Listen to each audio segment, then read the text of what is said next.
let's talk about Meghan and Harry, you guys. The Duke and Duchess of Sussex released their annual Christmas card. So there are a series of photos from certain events that they had and initiatives over the year. And, you see some of them in South Africa, you see them in Colombia, you see them, in New York, you see them in their Montecito home and everything like that.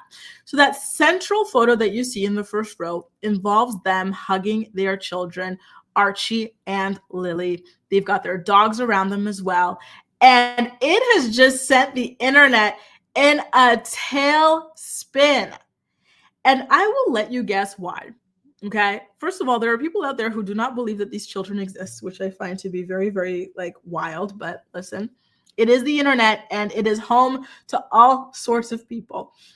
And so other people are saying that the children, some people are saying, hey, how ironic is it that when Meghan was pregnant with Archie, before anybody knew, how the child would turn out, there were people in the royal family, and I believe it was named that it was Kate and Charles, who were wondering how dark the children would be, because Meghan is biracial, her mom is, Black. And so they were worried that these children would be brown, and people are now saying, well, look at them. These are, pale, redheaded children. They are, as white as it gets pretty much. How ironic is it that they're wondering this? And now these are, full blown, pale children. And then there's people who are complaining that they're too pale, there's just so much weird discourse surrounding these children. And I really truly see why Meghan and Harry do their best to keep them out of the limelight. You get to see a little glimpse of them. You don't even see their faces. And the internet, the servers were crashing last night with all sorts of think pieces about the shade of these children, the color of their hair. And it really does hurt my heart for them, because they're innocent. They're just little kids here, minding their own business, living their lives. And so, yeah, I just got to say, best of luck to them moving forward. I know it's only going to get more and more difficult to keep their identities private as they grow up. But I do hope that people eventually start to kind of calm down a little bit, because it's ridiculous. These are just two kids, I don't think we should be examining their skin tone so much or anything like that.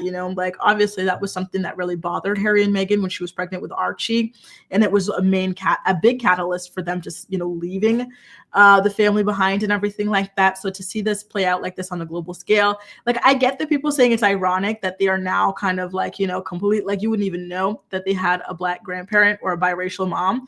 But still, let's keep the colorism away from the children, y'all. Please. How did you guys feel about it? Did you see them drop their Christmas card, and did you have any thoughts about it? I know Jaleesa's saying that she's shocked that they were both ginger. Honestly, I am too. I really thought that they'd be brunette or something like that, but ginger is wow, okay. I wasn't expecting that.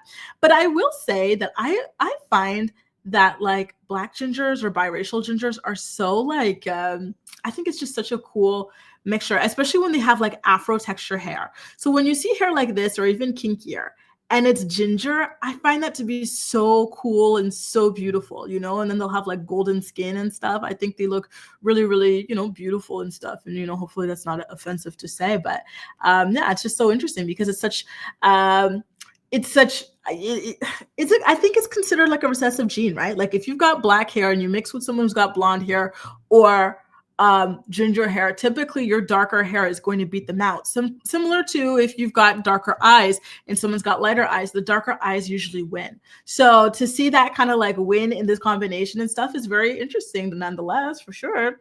EHC Bunny says Camilla hoped Archie would have a red afro. I guess she's disappointed he has straight hair. Listen, it really feels like this family had this weird hard-on for these two, and I will never understand it. I think that Meghan and Harry breathed a whole new life into that royal family. There was a whole new interest into them. They were so fresh, so new, so innovative, and it's so sad to see what they did to these people. Truly, truly, truly. And for what, over race and stuff like that? Oh my God, it's sad to think that we're still in this place at this point in, in our lives in 2023, 24, 25. It's not going away. I don't know if you guys saw, but Miss France was just crowned and it was a woman from Martinique, which is like an Afro-Caribbean island. So obviously she's Black, and there's a whole lot of meltdowns happening about that. There were some white girls who went on TikTok, and they said something that was so terrible. You know what they said?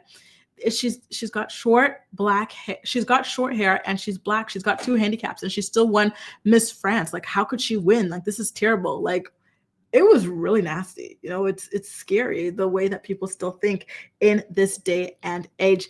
Hi, Rose. It's so nice to see you here on the live. Thank you so much for joining us.